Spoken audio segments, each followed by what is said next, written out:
ഞാനിപ്പോൾ ഉള്ളത് ആലങ്ങാടാണ്. ആലങ്ങാട് പ്രാദേശികമായി കരിമ്പ് കൃഷി ചെയ്ത് കരിമ്പ് അത് വിളവെടുത്ത് തീർത്തും ഹൈജീനിക്കായിട്ട് യാതൊരുവിധ രാസമാലിന്യങ്ങളും കലരാതെ നിർമ്മിച്ചെടുക്കുന്ന ശർക്കര നിർമ്മാണ യൂണിറ്റിലാണ് ഞാനിപ്പോൾ ഉള്ളത്. വ്യവസായ കയർ നിയമവകുപ്പ് മന്ത്രി പി രാജീവ് തൻ്റെ മണ്ഡലത്തിൽ നടപ്പാക്കുന്ന കൃഷിക്കൊപ്പം കളമശ്ശേരി പദ്ധതിയുടെ ഭാഗമായി ആലങ്ങാട് സഹകരണ ബാങ്കും അതുപോലെ തന്നെ കൃഷി വിജ്ഞാന കേന്ദ്രയും സംയുക്തമായി സംഘടിപ്പിച്ചിട്ടുള്ള ഈ സംരംഭത്തിൽ എങ്ങനെയാണ് കരിമ്പ് അത് ശർക്കരയാക്കി മാറ്റുന്നത് എന്ന ഒരു ഉൽപ്പാദന രീതിയാണ് ഈ വീഡിയോയിലൂടെ കാണുന്നത്. മീൻ ടൈം ടി വിയിലേക്ക് ഒരിക്കൽ കൂടി സ്വാഗതം.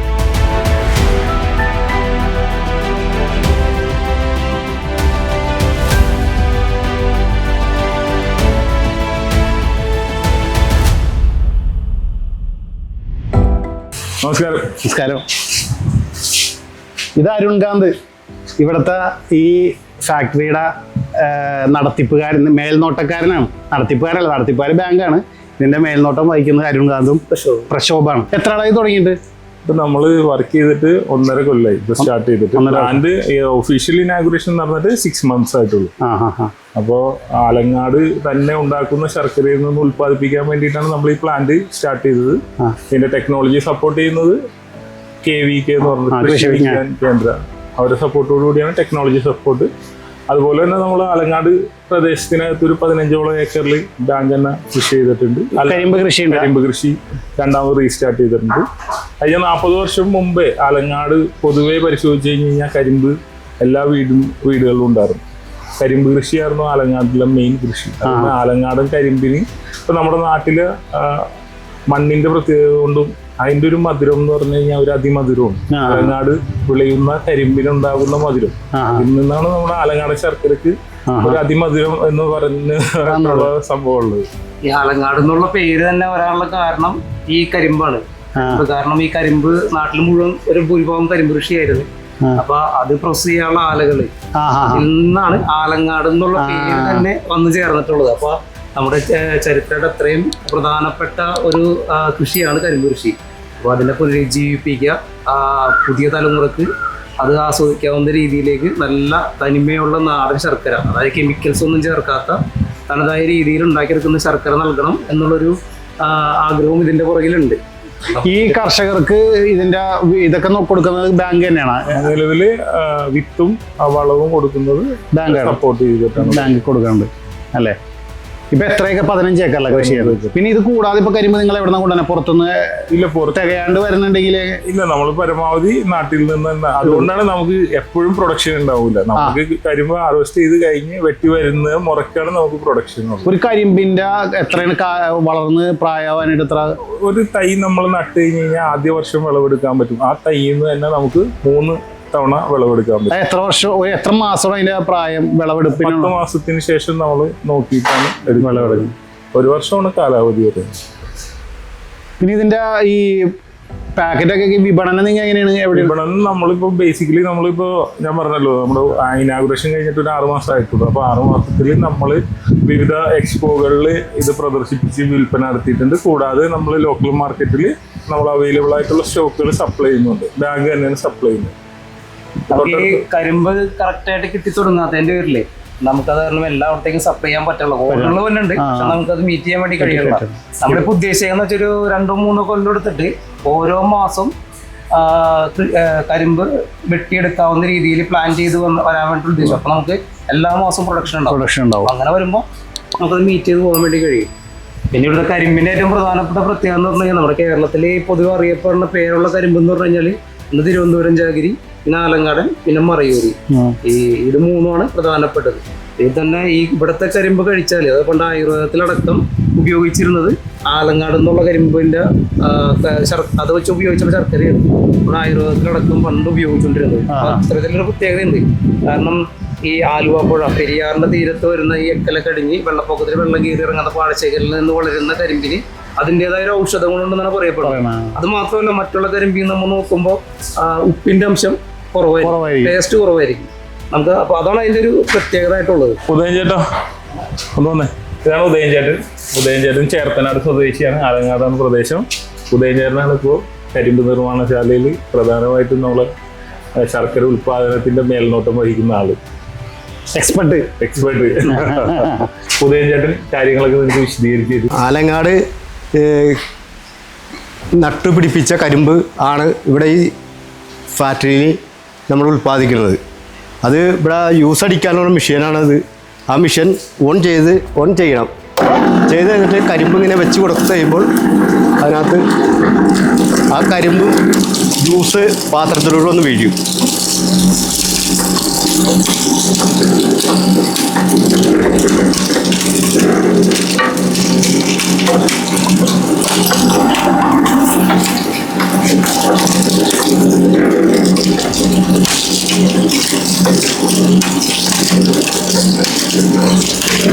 ഇതാണ് ജ്യൂസ്.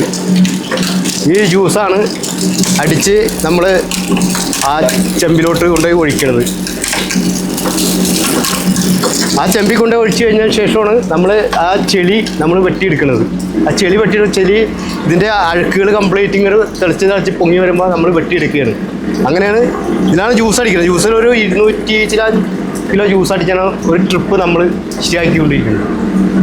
ആണ് ഉള്ളത്. ഇപ്പം നാട്ടിലെ കരിമ്പ് തന്നെയാണ്.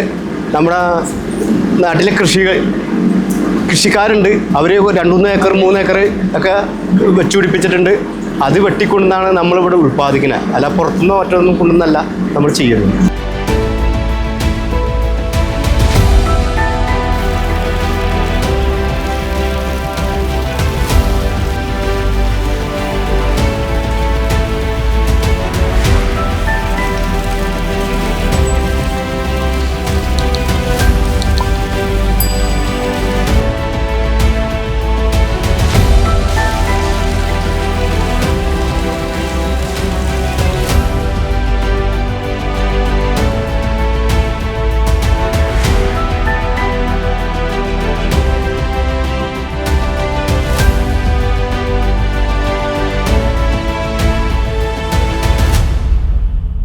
ഇത് കരിമ്പ് നമ്മൾ ജ്യൂസ് അടിക്കുന്നതിൻ്റെ കോച്ചയാണിത്. ഈ കോച്ച നമ്മൾ വാരി പുറത്ത് കൊണ്ടുപോയി നമ്മൾ ഉണക്കും. ഇതാണ് ഉണക്കി വെക്കുന്ന സ്ഥലം. ഇത് നമ്മൾക്കൊരു ഇതുണ്ട്. അതിൽ ഈ ഉണക്കി ഇവിടെ ഉണക്കിയിട്ട് വെച്ചിട്ട് നമ്മൾ ആ ജ്യൂസ് പകുതി പറ്റി കഴിയുമ്പോൾ ഈ കോച്ച വാരി കയറ്റി തീ വെക്കുകയാണ്. തീ കത്തിക്കുകയാണ്. അങ്ങനെയാണ് അത് പറ്റിച്ചെടുക്കുന്നത്. അപ്പോൾ ഈ കോച്ച ഒന്നും വേസ്റ്റ് പോവില്ല. ഇത് നമ്മൾ അത് കത്തിച്ച് അത് ഉൽപ്പാദിക്കുകയാണ്. അത് ശർക്കര ഉണ്ടാക്കുകയാണ്. അത്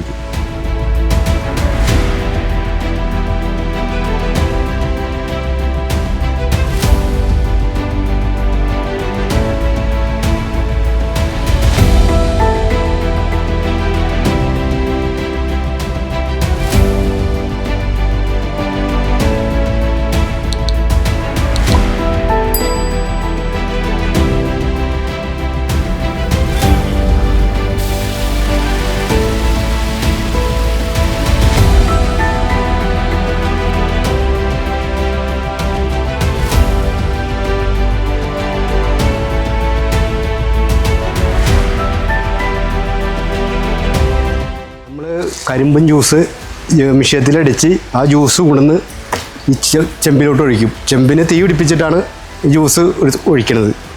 അത് ഒഴിച്ച് കഴിയുമ്പോൾ തന്നെ നമ്മൾ അല്പം കുമ്മായം അതിലിടും. അപ്പോൾ ഈ ജ്യൂസ് തിളച്ച് ഇങ്ങനെ വന്ന സമയത്ത് അതിൻ്റെ ചെടികൾ കംപ്ലീറ്റ് ഇങ്ങനെ പൊങ്ങി വരും. ആ പൊങ്ങി വന്ന സമയത്ത് നമ്മളിങ്ങനെ നിരന്തരം ഇങ്ങനെ കോരിക്കൊണ്ടിരിക്കും. അത് ഈ ചെളി കോരി മാറ്റി കഴിഞ്ഞ് ശരിക്കും നല്ല കണ്ടീഷനായി നല്ല തെളിഞ്ഞു വരും. അപ്പോൾ ഈ കരിമ്പും ജ്യൂസിൽ അഴുക്ക് മാറി നല്ല ശർക്കര പിടിക്കാനുള്ള ഇതായി കിട്ടും നമുക്ക്. അല്ലെങ്കിൽ ചെളി ഉണ്ടെങ്കിൽ ശർക്കര നമുക്ക് കൃത്യമായിട്ട് കിട്ടൂല. അതിനാണ് നമ്മൾ ഇത് ക്ലിയറാക്കി കൊണ്ടുപോകുന്നത്.